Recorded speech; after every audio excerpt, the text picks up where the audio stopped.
Hello, Mr. Cove here with another Skull and Bones video. Today we're going to go over the best way to farm silver currently, and this did just change. Let's go ahead and take a look at the Smuggler's Network here. So previously, the best way to make silver in the game was to go get guild marks. For example, Wolvenhall, get 300 guild marks, and buy some chests. These were unlimited previously. This last reset, they patched in a limited stock of 20 per week per den. So with that, we get 40, about 35,000 silver. Essentially, this deletes this from the game. So this can no longer be how we get silver. So what is plan B? Let's go ahead and go over that. So first, we're going to go to our helm area here. So the next best way to make silver is going to be to make product and sell it to the kingpins. So we have the distillery here. We're going to make rum and gin, and then we're going to upgrade those to the premium versions. And in the other den, we're going to do that with snuff and opium.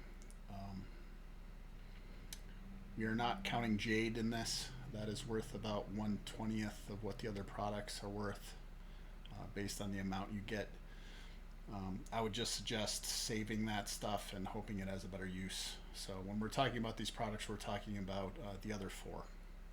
So let's work on how we're going to do that. So first of all, we're going to have to do some stuff in the tree here.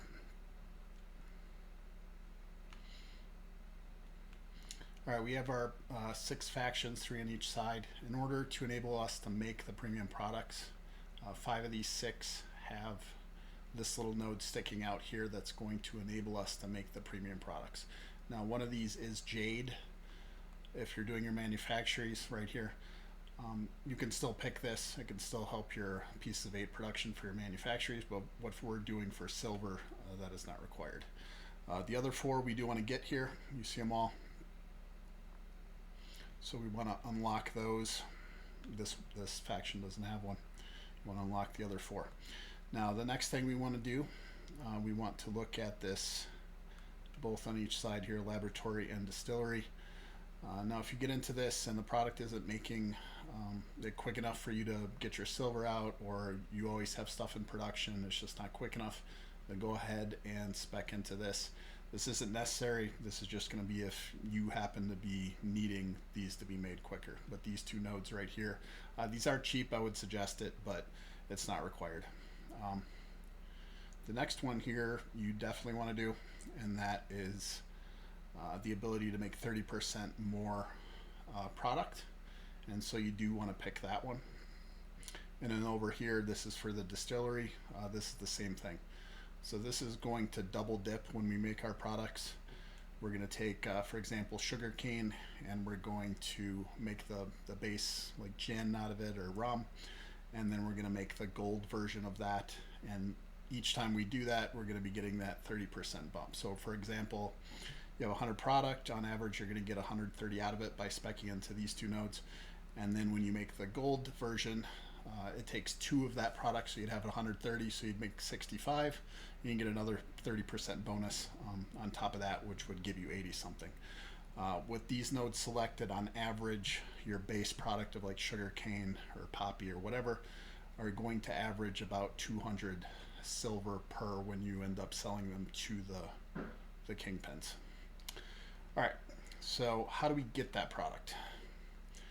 First thing I would suggest, if you are doing content that you can easily handle, what I would suggest is keeping pieces of 8 on your ship. Now you do this by just visiting one of your manufactories and taking the pieces of 8 out. If you're doing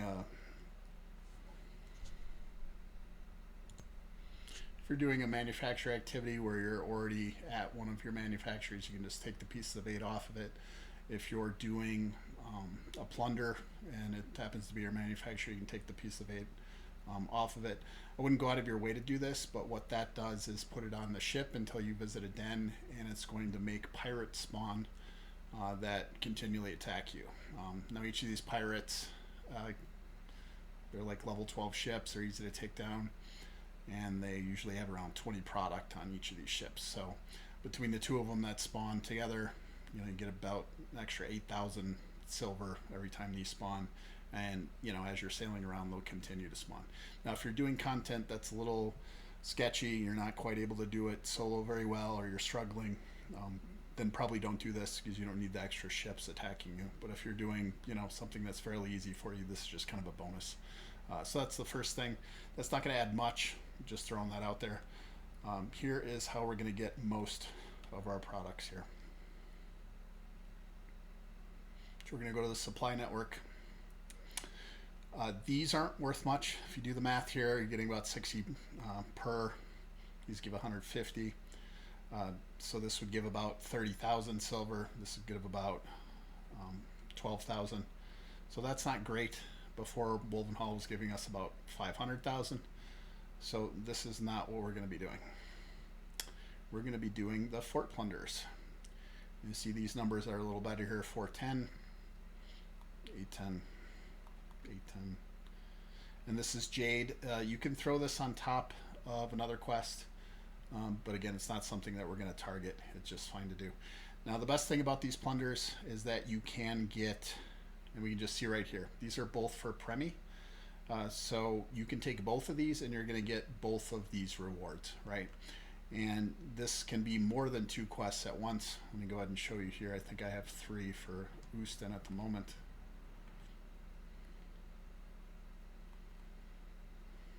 No, I already did that one.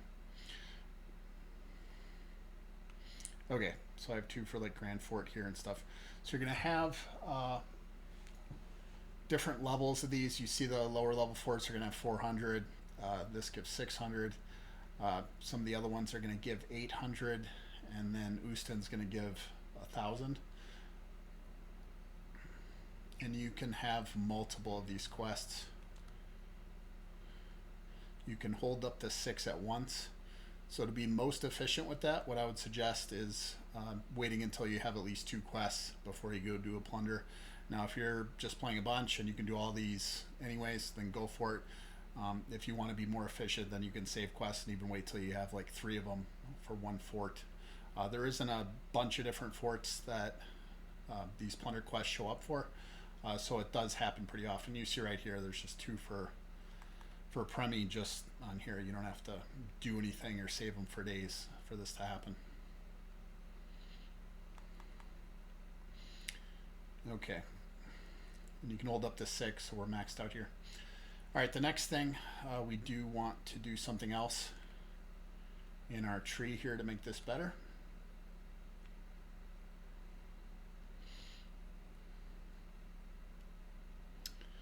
And this is going to give us more material when we plunder. Okay, so we want that fully spec'd into 2.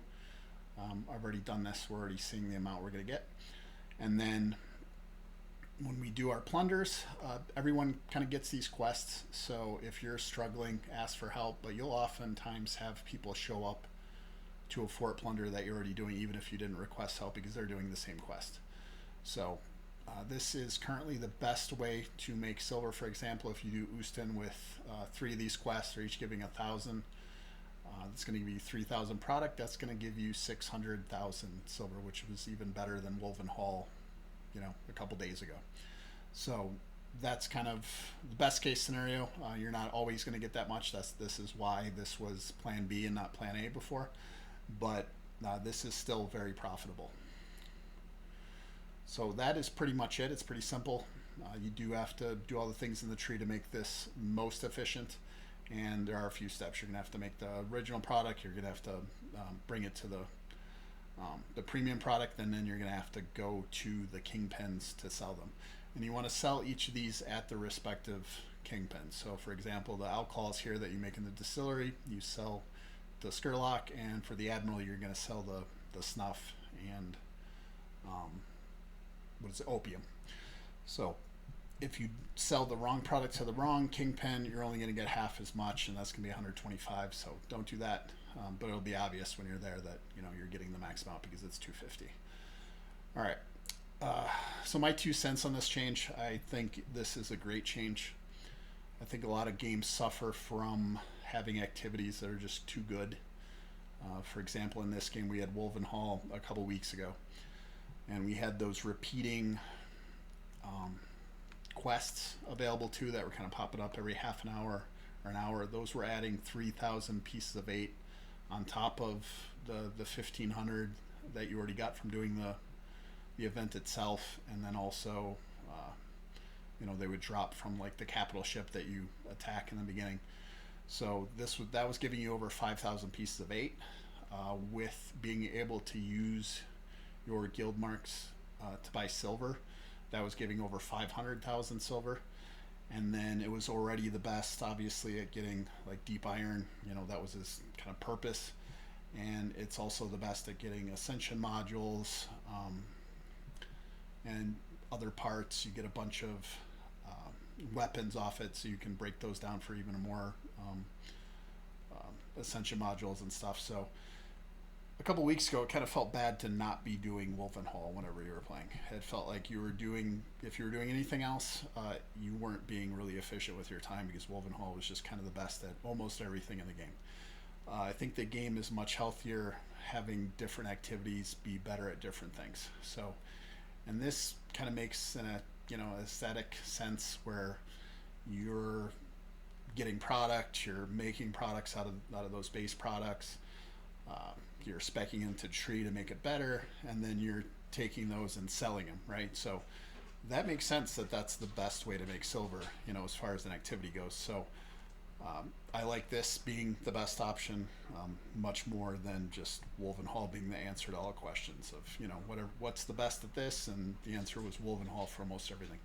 So by taking those quests off being repeatable last week to make it not as good at Piece of 8, thought that was a good change, although they had said that was just an accident in the first place, I guess. And then this change too just makes it so different activities do some things better, right? If you want to do Oostin for Oostin's kind of a problem too, but you want to do that for say your 2,500 pieces of 8, you can do that. Give some other items. Maybe that's the best for pieces of 8. Throwing that onto the maybe it's the best for too many things as well, but that is a hard activity. And of course, doing the Mega Fort, queuing up for that, you have to wait.